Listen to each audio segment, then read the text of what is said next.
Writing your resume, part 1.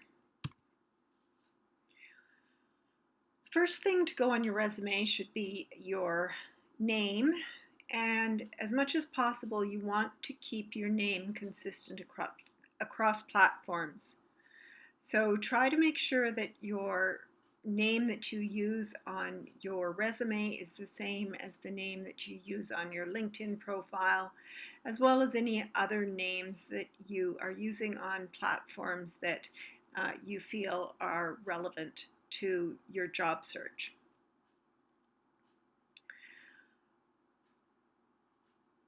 Your contact info should come right after your name. So it's standard to include your mailing address, but there might be reasons not to. So if you live far away from your job, if you have safety concerns, if you don't really want your mailing address or your residence to get out there, if you feel as though you might be judged negatively based on your address, perhaps you live in a rougher area of town. Are these big concerns? I would say it really depends on your personal case. If your job is remote, then maybe it isn't relevant at all that you include your mailing address. If you live close to your job, then that's a good reason to have a mailing address on your resume. And of course, if you have no reason to omit your mailing address, it's better to err on the side of having your mailing address included. It's still standard at this time. Bottom line is, it's a judgment call. Include your address unless you have a reason not to. As far as your other contact info goes, a cell phone with voicemail is ideal. And then, of course, you want a professional looking email address as well.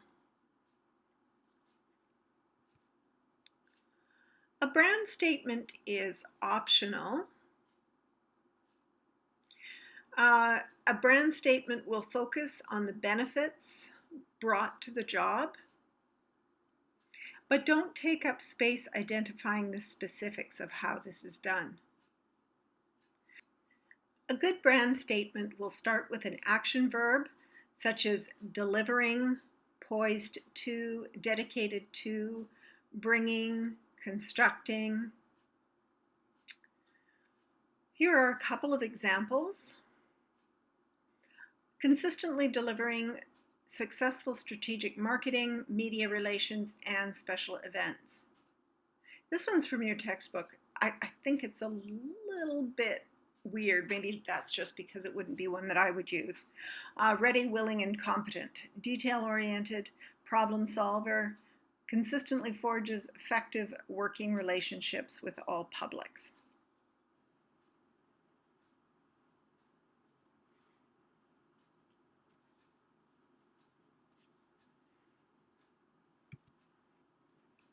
Performance profile. Your job title should lead your performance profile, and your job title needs to be a reflection of your professional experience, obviously, but here are a few things to consider. For example, if your last job was barista at Starbucks, but you're applying for the position of social media marketing manager, you will not be putting down barista. If your most recent job involved working as a social media marketing manager, but your actual job title was very company specific, then you would likely want to go with the more generally accepted term within your discipline. If your current job is very specialized in your industry, and you are open to a more generalized jobs in your field, use the more general title. So for example, if you're currently working as a social media marketing manager, but you're willing to consider all kinds of communications jobs, it might be more beneficial to go with communication specialist or communication strategist. If your most recent job title is a perfect or very close match for the new job you are seeking, then use your most recent job title in your profile. Now, the other consideration you want to make is that most resumes will go through an applicant tracking system. And you have to keep this in mind because an applicant tracking system is not going to be as sophisticated in understanding various titles for a particular job. And for the most part, if you suspect that your resume might be going through an ATS or applicant tracking system, it's better to go with the job title that the posting asks for. Alternatively, a broader job title that's accepted within the discipline, like the communication specialist. Again, this is a little bit of a judgment call and also reflective of how you want to brand yourself.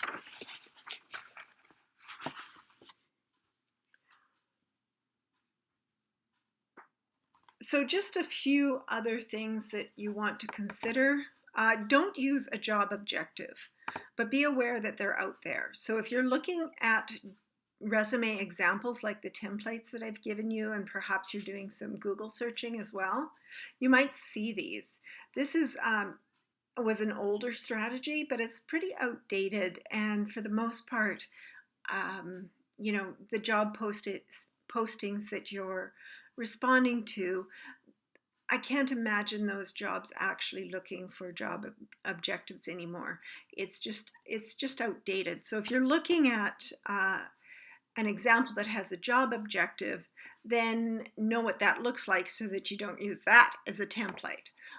Stick to a performance profile. So a job objective is more applicant-centric, whereas a performance profile places you within the industry and shows what your future employer might be looking for as opposed to what you're looking for in a job.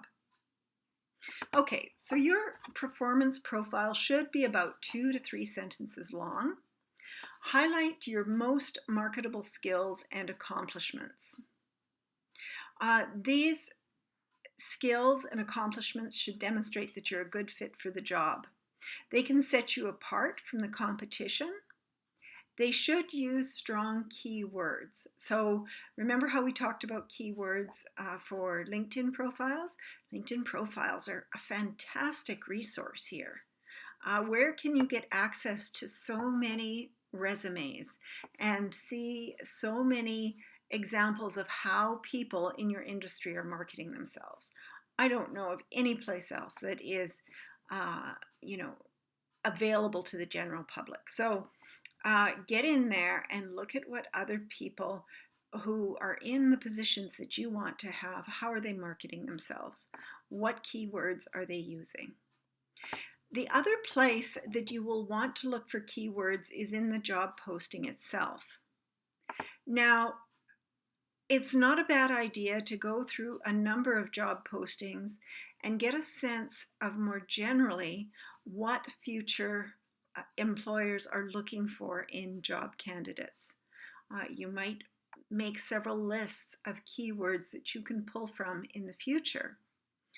And in that way, you can have, a more general professional performance profile, and then you can have, perhaps in some cases, a more specifically targeted performance profile.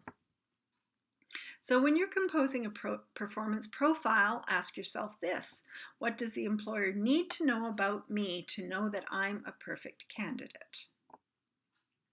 Consider both your soft skills and your hard or technical skills. In terms of soft skills, you might include some descriptors such as self-directed, reliable, courteous, dependable, perhaps team player, adaptable, cooperative. but don't make the mistake of including too much information. I'll show you a couple of examples.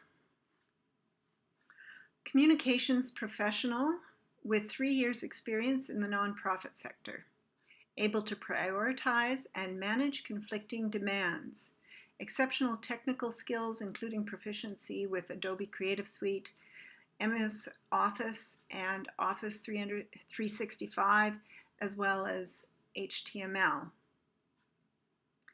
4 years strategic communications experience, developing high-impact and cost-efficient media plans for consumer and business audiences in media, entertainment, and technology practice areas, experience in managing corporate and personal crisis communications with numerous stakeholders, goal and deadline-oriented with 3 years managing internal and external communications. So the second one might be out of your league, but I include it here as just an example that you can look at. I think in general, the first one is stronger overall. It includes, a couple of real strong soft skills. It includes some really pertinent experience, as well as the technical skills, strong technical skills. So I really like the first one. It's a bit shorter, but boy, every single word here pops. It's just filled with keywords, which is exactly what you want to look at.